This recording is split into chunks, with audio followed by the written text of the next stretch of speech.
遠いところから北風が吹きつけている。ひどい吹雪だ。湖はもうすっかり白氷を張って、誰も船に乗っているものがない。ペットは湖畔に出て、さっきから吠え立てていた。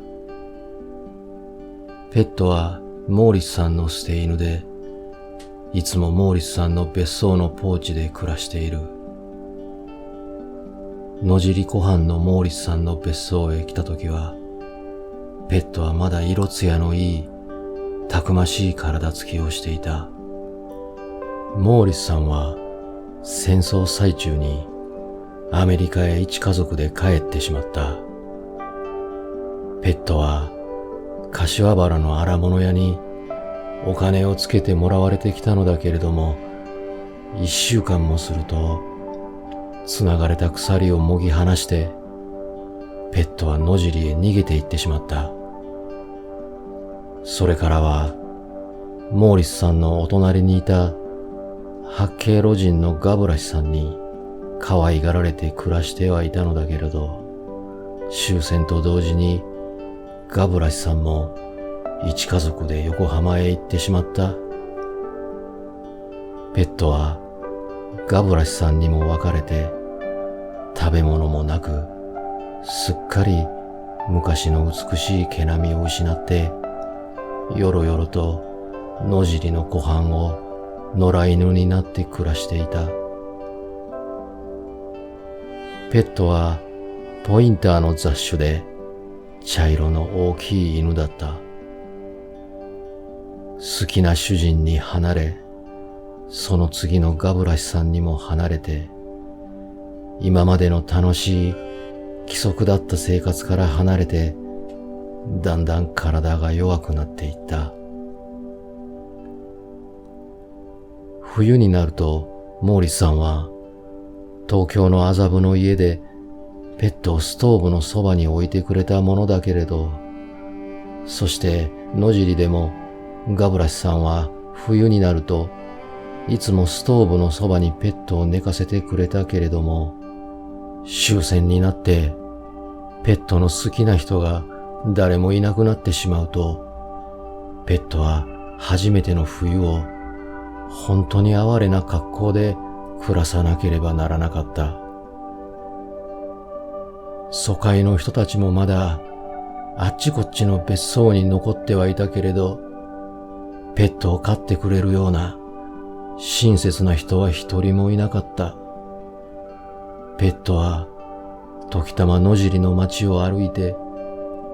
家々の台所口から覗いて、何か食べ物はないかと、そこにいる人々に哀れみのこもった目を向けるのだったけれども、誰もしと叱るだけで、ペットに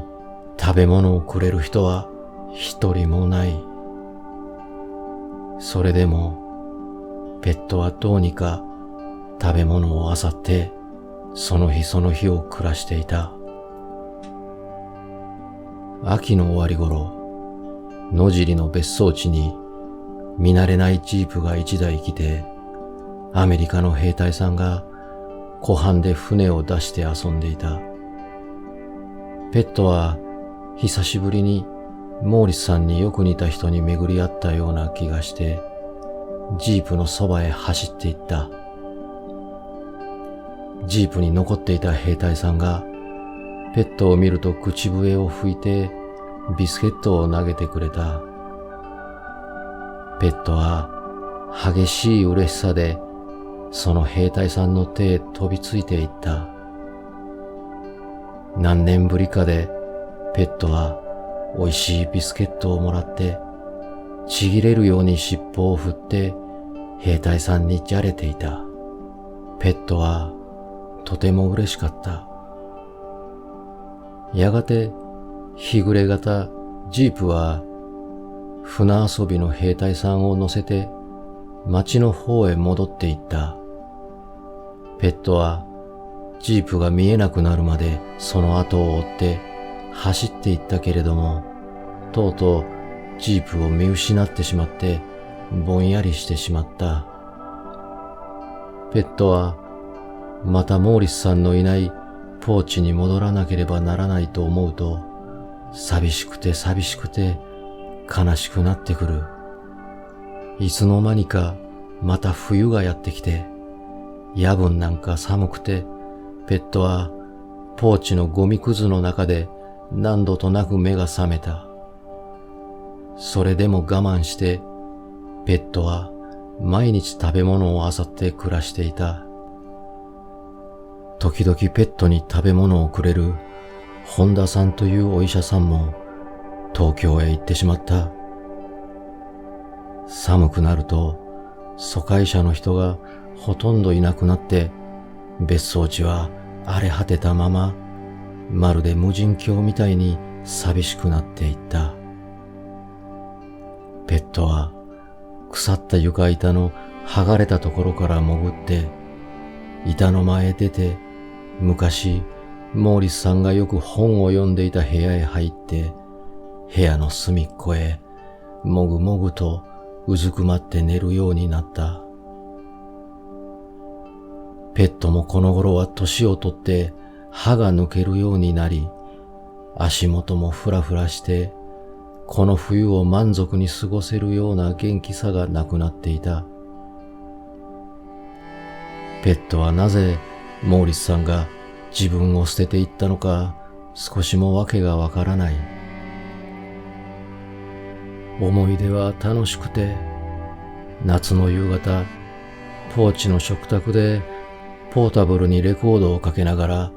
美味しい肉片をモーリスさんから掘ってもらった記憶など、ペットは時々懐かしく思い出すのだった。モーリスさんの奥さんは朝はオートミールに牛乳をかけて犬小屋の前に置いてくれた。その犬小屋も柏原へ運ばれて、今はペットの住居はここにないのだ。野尻に雪が来て、湖が薄皮をかぶったように少しずつ凍っていくと、ペットは寂しさで耐えられなくなって、毎晩湖畔に降りては水に向かって吠え立てていた。走ったり吠えたりすると少しばかり体が熱くなるから。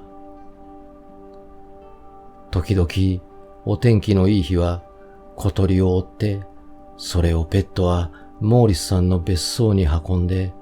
ポリポリと骨までかじって食べた。捨てられた赤錆びた缶詰の匂いを嗅ぐと、モーリスさんの匂いがして懐かしかった。雪が深くなるにつれ、湖畔のぐるりは白い屏風を立てかけたように、樹木も家も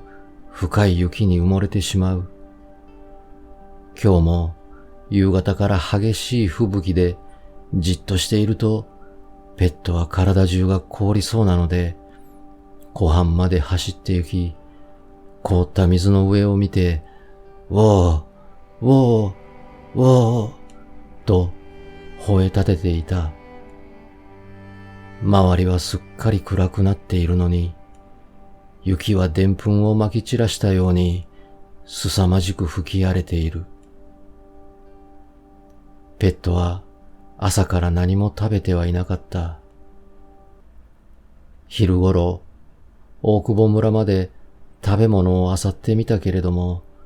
何も食べ物がないので、いつものように野ネズミを追ってみたけれど、雪が深いので野ネズミも出てはいない。湖畔に出てしばらく吠え立てていたペットは、急に後ろ足が痛くなってガクンと雪の上にへたばってしまった。ペットは熱い牛乳を飲みたいと思った。今年の冬はどうしてこんなに人がいないのだろう。たまに人のいる別荘を探してみても、そこの人たちはペットを棒で追ったりして寄せつけてはくれない。ペットは足を引きずりながらモーリスさんの別荘へ戻ってきて、また床下からいつものところへ潜っていった。部屋の中は真っ暗で、時々壊れたガラス戸をゆすって吹雪が激しい勢いで部屋の中へ吹き込んでいる。しばらくするとほのかな雪明かりで暗い部屋の中がおぼろげに見えてくる。ペットは2階へ上がってみた。藁のはみ出た広いベッドが窓際にある。ペットは足を引きずりながらベッドの下に潜り込んでみた。ペットは時々頭を窓辺に向けて激しい吹雪に吠え立ててみたけれども、窓を叩く雪混じりの風は少しも静まらない。ペットは泣きたくなるほど寂しかった。天井から蜘蛛の巣だらけのカーテンの紐がぶら下がっている。ペットはしばらくその紐をガリガリと噛んでいた。紐を噛んでいるうちに